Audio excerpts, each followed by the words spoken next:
My wife left a note behind, stating simply, "Don't look for me. I need freedom."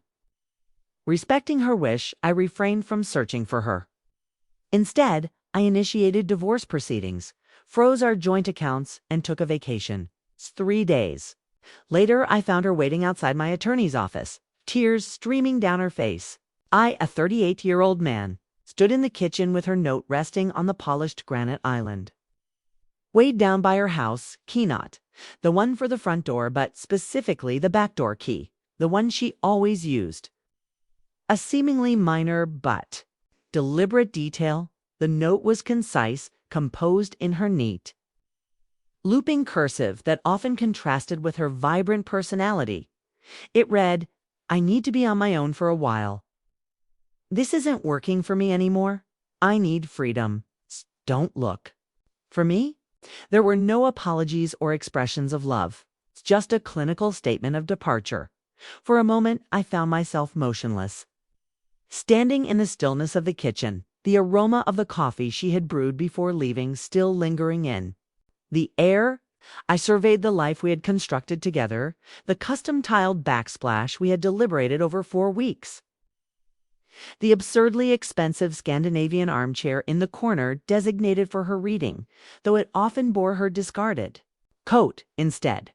It all felt like the set of a play that had suddenly come to an end, devoid of any dramatic confrontations. Grief settled in my gut, a cold, heavy weight, yet it was accompanied by an unsettling calm. Lauren had always been the impulsive one, inclined toward dramatic gestures and sweeping declarations.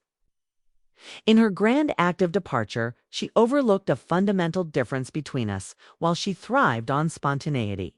I preferred meticulous planning. I picked up my phone, not to call her mother, her best friend, or any mutual acquaintances, but to contact Walter Chen, a highly regarded and ruthless divorce attorney known for his expertise in complex asset division. I scheduled an appointment for the following Monday. My next call was to my bank, where I falsely claimed that my debit card had been compromised. The small deception was effective. They promptly placed a temporary freeze on our joint checking and savings accounts, pending my in-person visit to resolve the matter. Had my own personal account, my what-if fund, which she was unaware of. It wasn't substantial, but it would suffice. Next, I made my way to the closet. Her side was noticeably sparse. She had taken her favorite, most valuable items but left behind the dress she wore on our first date and the framed photographs of us on her nightstand. More tellingly, she had abandoned her muddy Adidas sneakers, the ones she wore for her weekend. Runs right in the middle of the new rug I had recently purchased. A final thoughtless act of disregard. I had 2 weeks of approved vacation time, originally intended for a solo hiking trip that Lauren had dismissed as boring and refused to join.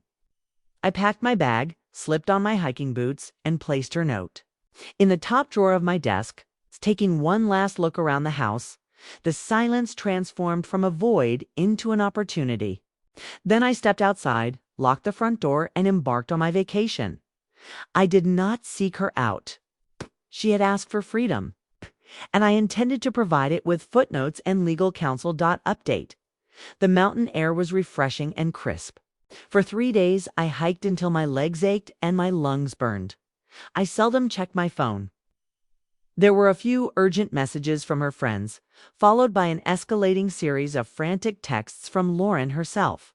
They transitioned from indignation, "Are you seriously ignoring me?" to confusion, "Why isn't my card working?" I read them and felt a flicker of something, not guilt, but a sad affirmation before setting my phone aside. I drove back on Monday morning, showered at a truck stop, and donned the suit I had packed.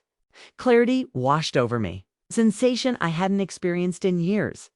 Upon arriving at Walter Chen's law office, a discreet modern building tucked away in a quiet neighborhood, I spotted Lauren. She was seated on the low brick wall bordering the manicured landscaping, her head cradled in her hands. She wore the same outfit from her last Instagram post 2 days prior. A post I had viewed with morbid curiosity, captioned, "Finally free, featuring a clinking cocktail glass and an unseen companion. The chic freedom seeker from that photograph had vanished. Today, she appeared disheveled. Her hair was unkempt, her eyes were red and puffy, and tear streaks marred her foundation. As soon as she noticed my car, she sprang to her feet. "Nathan," she exclaimed. I exited the vehicle and met her gaze, remaining silent. "Nathan, what the hell is going on?" she demanded, her voice quivering. "My card was declined at a hotel. It was humiliating. And the joint savings account is frozen. I tried calling the bank and they said you reported a security breach. What is that?" Adjusting my tie, I replied, "It's a security breach, Lauren. Our financial security has been compromised." Her expression shifted from tearful confusion to a hardened mask of frustration. "That's not funny. This is our money." "I needed that money. I had plans." "I'm sure you did," I replied, my voice steady as I began walking toward the office door. She struggled to keep pace with me, her tone shifting from anger to an almost desperate entreaty. "Okay, look, maybe I should have talked to you," she said, gripping my arm.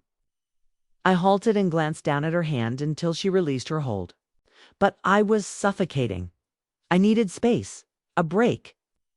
"That's all this is, a small break to clear my head. And I come back to this. You hired a lawyer. I noticed the email confirmation on the tablet. A divorce lawyer, Nathan. Are you insane?" This was the pivotal moment, the moment that crystallized everything. She hadn't truly left me. She had merely pressed pause, expecting me to wait patiently in the wings until she decided she was ready to resume our life. The sheer audacity of it was almost impressive. "You left a note, Lauren," I replied, my voice dangerously calm. It said, "Don't look for me." It didn't say, "I'll be back on Monday. Please have the accounts liquidated and my laundry done." You wanted freedom, and I am merely formalizing it. "Formalizing it?" she shrieked, fresh tears spilling down her cheeks. "You can't just divorce me. We need to discuss this. We should go to therapy. You can't just blow up our life." "You detonated the bomb, Lauren," I responded, turning away from her. "I'm just sifting through the rubble." I pushed open the heavy glass door to the law office, and the last thing I heard as it swung shut behind me was her sobbing my name. A question laced with a dawning, horrified realization. Update. A week of welcome silence was interrupted by a phone call from an unknown number. I let it go to voicemail. The message was from a man whose voice was smooth and confident, the kind accustomed to getting its way. "Nathan, this is Kyle. Listen, I think we got off on the wrong foot here. Lauren is obviously very upset and you're not being rational. Why don't you and I have a man-tan chat and figure this out? Give me a call." Kyle, the name rang a bell. He was a senior manager from her marketing department. The one she had laughed with a little too long at the company Christmas party. The one whose name had surfaced in late-night texts I had chosen to ignore. I didn't call him back. Instead, I forwarded the voicemail to Walter Chen, the subject line simple, "For the file." The next evening, they appeared at my door. Through the peephole, I saw Lauren standing slightly behind Kyle, who had his hand possessively resting on her lower back. He looked exactly as I had envisioned: expensive haircut, smug expression, wearing a jacket that likely cost more than my monthly mortgage payment. He rang the doorbell with an impatient jab. I opened the door a crack, keeping the security chain engaged. Yes, Kyle's smile was dripping with condescension. "Nathan, good. We need to talk." "I'm speaking with my lawyer," I replied. "Perhaps you should have Lauren talk to hers." "Now see, that kind of attitude is making this so difficult," he countered, attempting to lean into the doorway. The chain held. "Lauren is willing to be reasonable. She's willing to come home so you can calm down and we can sort this out like adults." "We?" I asked, glancing past him at Lauren, who averted her gaze. "There's no we. There's you and there's me." She made her choice. Finally, Lauren spoke, her voice thin. "Nathan, please. Just trying to help." This has all been a huge misunderstanding. Just let me in so I can get my things. Your things will be handled by our attorneys, I stated flatly, then locked eyes with her. Besides, the key you left wouldn't work anyway. Her brow furrowed in confusion. What are you talking about?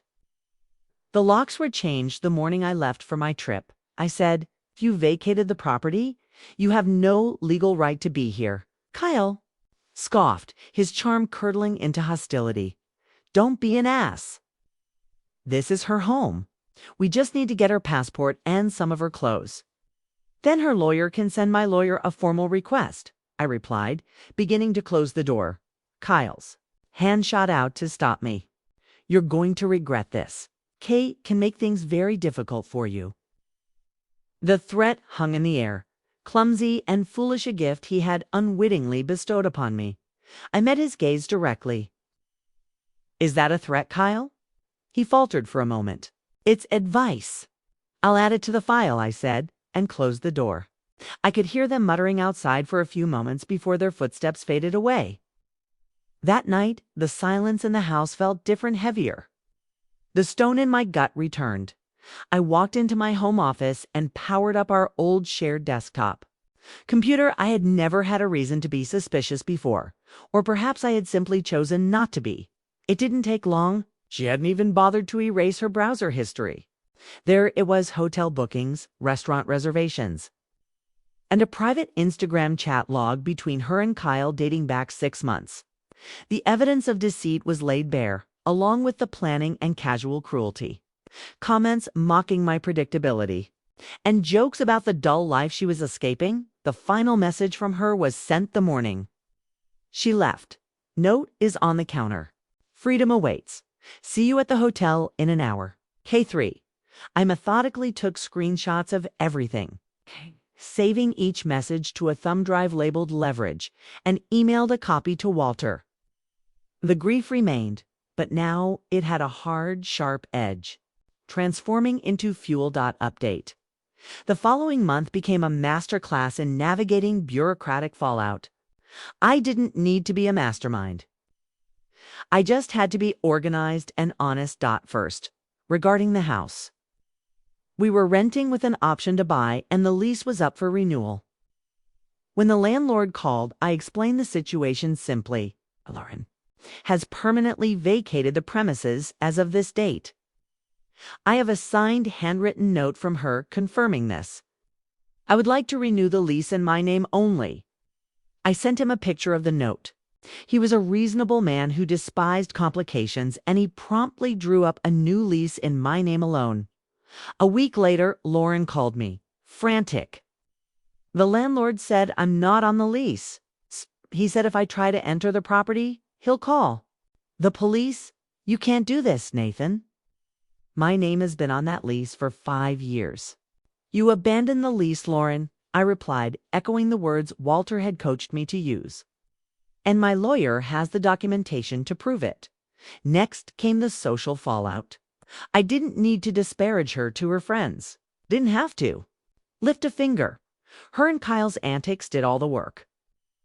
They became an official public couple, posting photos together at expensive dinners and weekend getaways.